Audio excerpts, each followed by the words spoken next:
Trapping plays a very important role in modern-day wildlife management.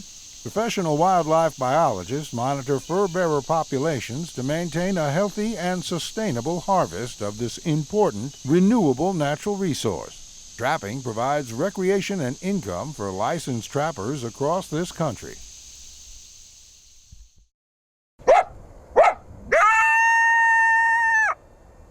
Hoosier Trapper Outdoors is brought to you by Hoosier Trapper Supply, Leatherwood Creek Trapping Scents, HTS Productions, Hoosier Trapper Deer Scents, and Leatherwood Wildlife Art. All right, welcome to episode 14 of Hoosier Trapper Outdoors. Sitting here with Justin. He's editing the show, and this show is actually our first setting day in Arkansas, and then our first check day in Arkansas from just about not even a month ago, 3 weeks ago. Yeah. So it's pretty current. As we said, we're gonna, for the last remaining 3 shows, we're gonna show current trapping season on those three shows. We took 3 trips so far: Michigan, South Dakota, and then Arkansas. And then Justin and I are going to head to New Mexico next week. So we're looking forward to that. They're completely cold rolling. We've never been there before. Yeah, I don't know what the. Yeah, so I personally really enjoy that, the challenge of that. So that'll be pretty cool. But this show, we're not going to have additional product highlights or that kind of thing. This show, I think, just pretty much stands on its own.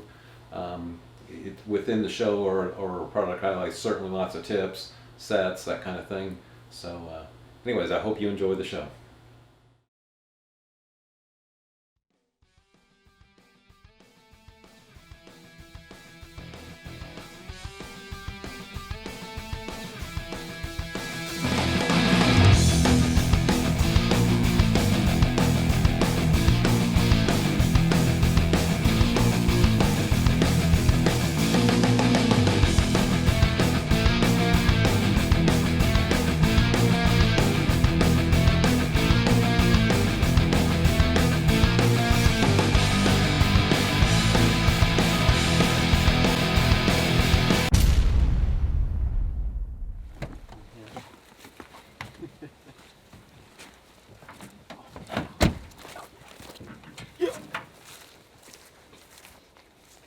All right, this is a set day 1.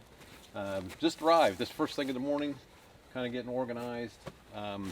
Once we take the freezer and everything out of the truck, then the truck needs a definite overhaul in terms of organization and getting ready. So, like I said, first stop. We've set this place before. It's always produced. Usually gray fox. Yeah, coyotes and gray fox both. So. Obviously, past history is our best rule of thumb for setting up an additional spot, or setting up a spot. And so this road that we're on is one we've set ever since we've came here. So I think this is the 7th year we've set this road. So It's hard to believe. Yeah, it is hard to believe. But anyways, that's kind of what we're doing. We're going to work off of everything we worked off of last year. We're going to work off of it today, and then we may work on setting up some new areas. Although we're running out of new areas, we pretty much have been on this, 200 and some thousand acres here. So over the years, but we may set up an area that we haven't set for several years, which was not that productive at that time. But there were a lot more trappers back then. So now fur prices and whatever. I'm thinking that it's probably been left alone for 2 or 3 seasons, so we may try that, but we won't get to that today. So, who's gonna set here? You guys? Yep. Okay. Yep. We're gonna set 2 traps here, and we'll keep you posted. Properly.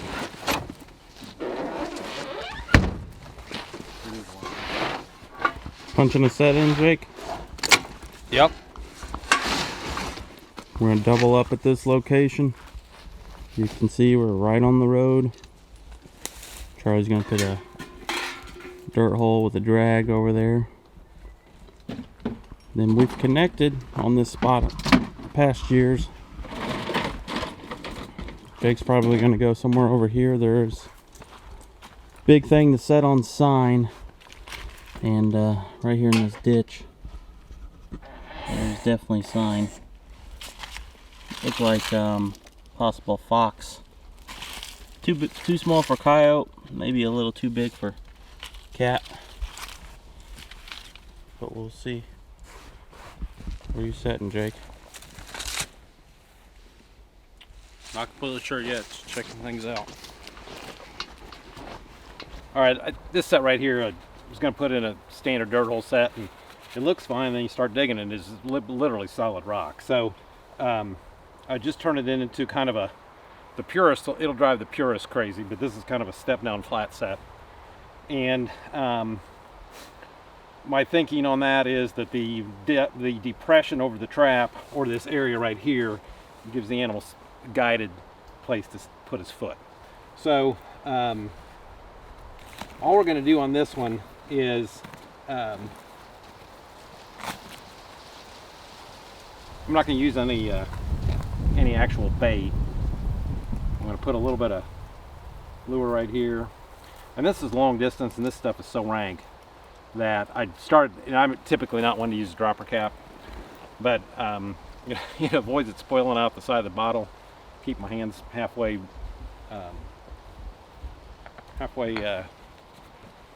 clean, and then I'm going to put a little bit of urine right here. So we kind of got almost a urine post set slash flat set slash with the depression. Like I said, it's going to drive the purist crazy on this kind of set, but kind of adapted to the location just because I couldn't stick with my original plan, so just kind of changed gears as I was constructing the set, and these produce very well. So we'll see what happens, but that's just kind of what you know the case is right here. So.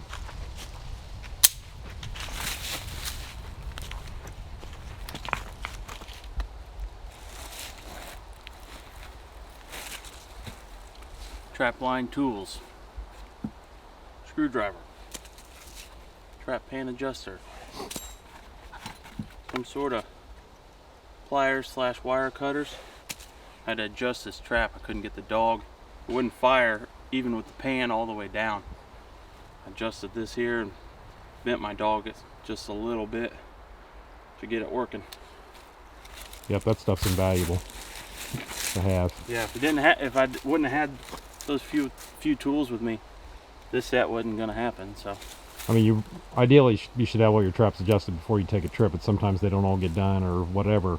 Plus, after you catch something, a lot of times, particularly coyotes, they're hard on traps, and they definitely need mechanical work after you make a catch. So very important to keep those tools in your bag or pack basket or whatever you use. So always a good idea to have them. You know, run us off the road. I'm trying to keep it on the road, but I'm looking for signs. So ride at your own risk. I got something to say. What do you got to say? I got something to tell these people. Don't ever get in the vehicle with Charlie. I don't know how many trips he's almost killed me and his own son. Slid off mountaintops when the snow's on. We're going down a real rough spot right here right now. Then that last trip to South Dakota was pretty rough too. I'm pretty sure he had the tires off on one side. When he jerked the wheel so hard, the tires came up on one side. We survived. He's done that a couple times.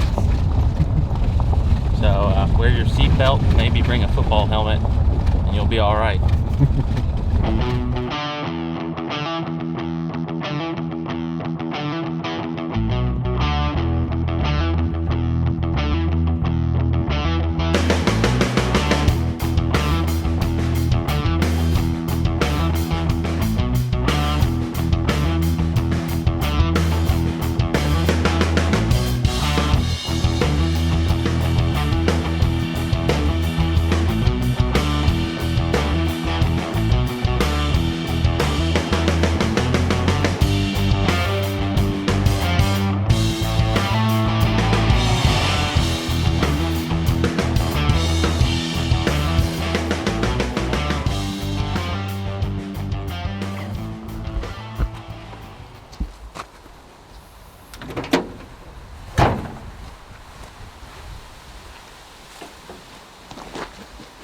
We're slowing down, aren't we?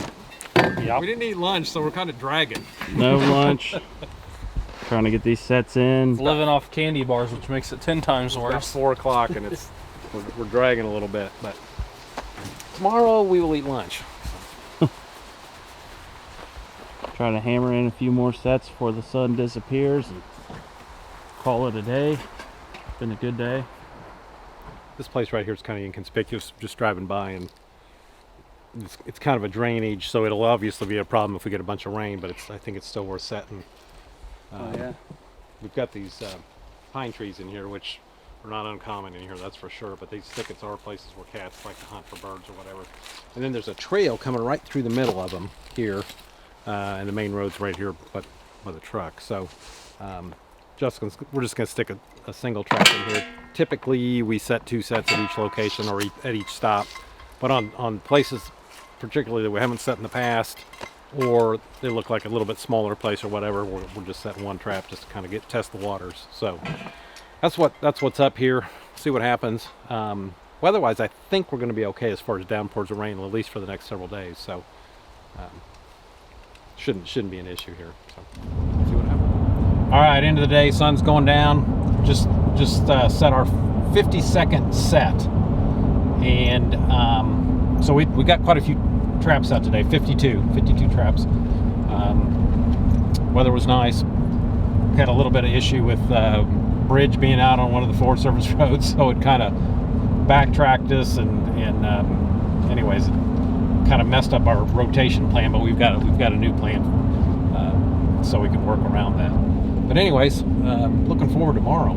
It's kind of you always got that anticipation of what's going to happen the next day. So we got quite a few options working for us, especially for the first night check traps, first check day. So plan, get up, set check traps, and then skin what we need to skin, and then set more traps till dark. So do it all over again. So we'll see what happens. Like I said earlier, the 3 of us were kind of dragging because we didn't eat lunch, and we'll make sure we take food tomorrow. But, so we're anxious to get some supper tonight. So, anyways, see what happens in the morning. Rolling? Yep. All right, we're on the trap line. Check day 1. Got ourselves a gray fox over here. Had a few traps messed with this morning. We're still way early in the line, but it was a good sign that stuff was moving, so we're happy with that. But yeah, we're happy to be in Arkansas, that's for sure. Little cool this morning, 19 degrees right at the moment, I didn't prepare for that. I was a little cold. I left all my stuff at the hotel room. So, we'll take care of him and do a remake here. The set is pretty much all intact. Doesn't look too messed up. He got caught, the drag took him away, and everything looks good. I'm just going to rebed it and cover it up. That's one thing nice about a drag. Your set's not disturbed, that's for sure. Yep. And with coyotes, one thing too about the drag is you don't have the catch circle, so which a lot of coyotes shy away from.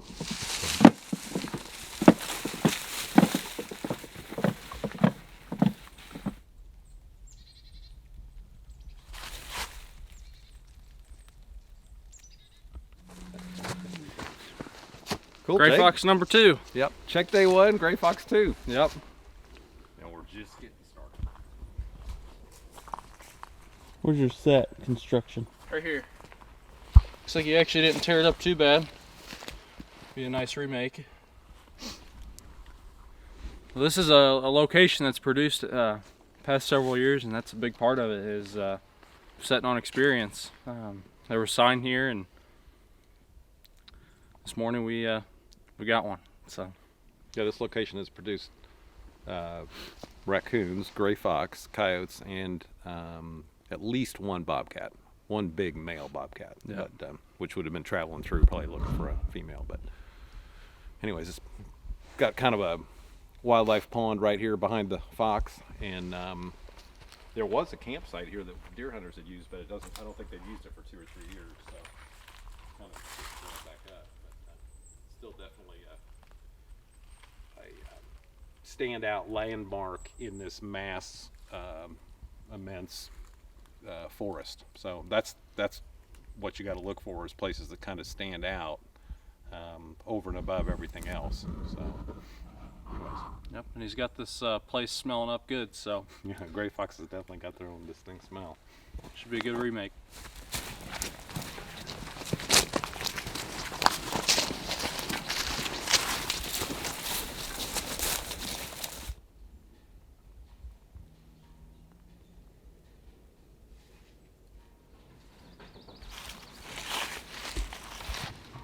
All right, check day one, third gray fox of the morning. So I mean, we have checked. Got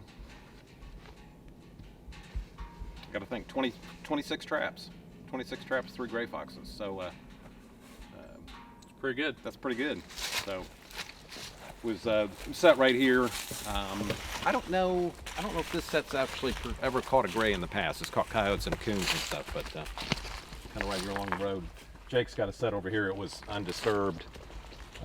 That particular set's caught cats and gray fox in the past. So, but anyways, pretty cool. Well, beautiful morning. It's warming up quick. We're already up to about almost 40. It was started out at 19. So as soon as that sun crests the hill, it definitely starts picking up in terms of temperature. All right, we had some action last night, but as you can tell, those jaws are not closed. That's not going to catch much when it's like that.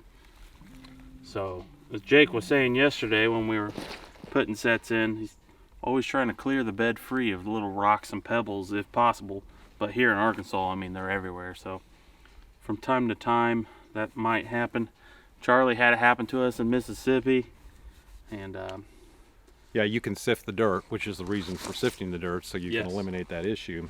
But when the whole area is surrounded by it, you've got an animal that's possibly scratching around the set, messing around the set, and he actually pushes stuff into the set location. So if you can, here it's almost impossible, if you can kind of keep that stuff away from your location, a pea-sized piece of gravel will do that. So I mean, it's something that happens.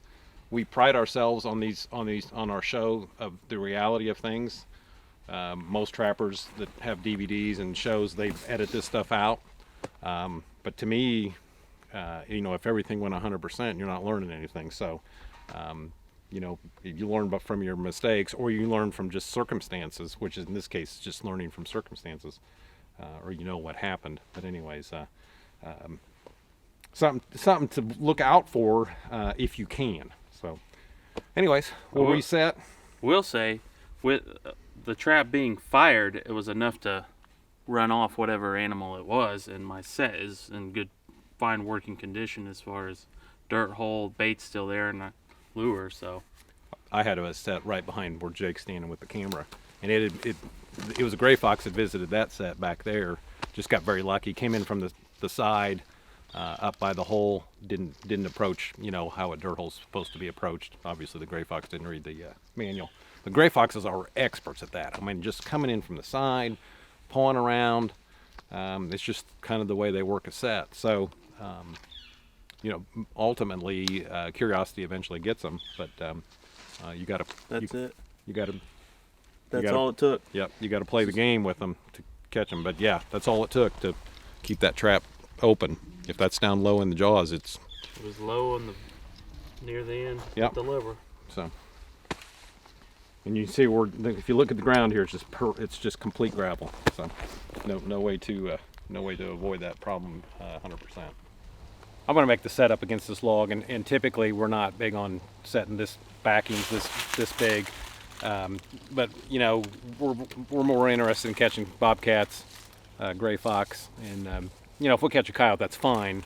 But if this happened to shy a coyote away and we caught a gray or a cat, that's better. So, like I said, if we were strictly trapping coyotes, I would not use this as a backing. But under the circumstances, it's just fine. So, in fact, something like this, a lot of times the cat will rub against or whatever, particularly if you smear a little beaver castor up here or whatever.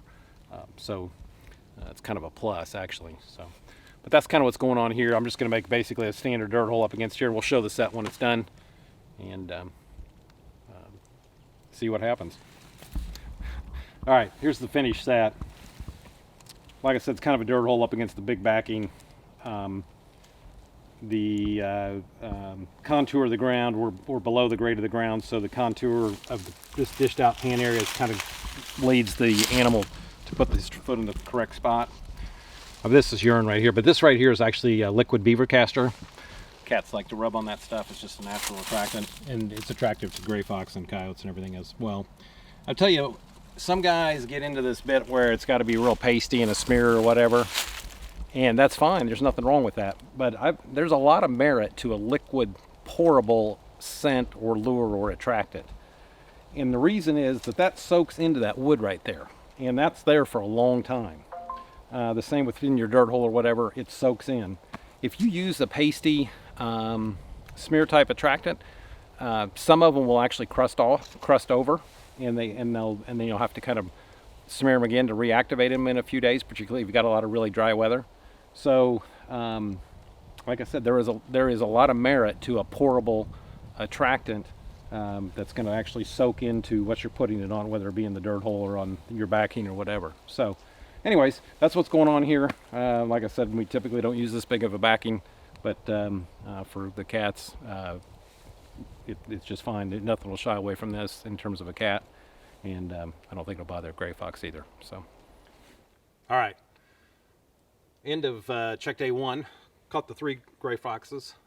We had 52 traps set that we checked, and like I said, we caught the 3 grays. One thing that we don't mention and haven't mentioned in the past, that 52 traps represented 28 stops. So typically we set 2 traps at a location. Some were singles, so it came out to 28 stops. And we're pretty spread out. I mean, that was a number of miles on that 28 stops. So we're in different groups of animals. Right, is the plan. So, so far we have set, I think 32 or 33 more traps today. We've got a little daylight left, so probably set in a few more yet today, try to, and see what happens tomorrow. The weather here again, another beautiful day. I think it's going to be cloudy and some chances of rain, but Still in the mid 50s though. yeah, nice. Started out in the teens, and by later, it was almost 60, like you said. Yeah. It's crazy down here. So, and it is. We always say it every year. It's awesome to come down here and catch these gray foxes because we don't have them at home anymore, and so it's not quite like catching a cat, but it's next best thing. So, Right. but pretty cool. Yep. We'll see what happens tomorrow. All right, guys. Thanks for watching us. Hoosier Trapper Supply catalogs. You can pick one up here if you live local at the shop, and give us a call at 317-881-3075. Pick up a copy that way. Be glad to mail you one. Everything's free. You can get online at HoosierTrapperSupply.com and request one on there, or you can go ahead and print one, PDF file, clickable link right there on the home page. Can't miss it. So that way you can get anything and everything you would need for your trapping needs. And of course, we got our deer scent, and that's all you need to do. So hop on or give us a call. Join us on February 17th for an all-new episode of Who's Your Trapper Outdoors.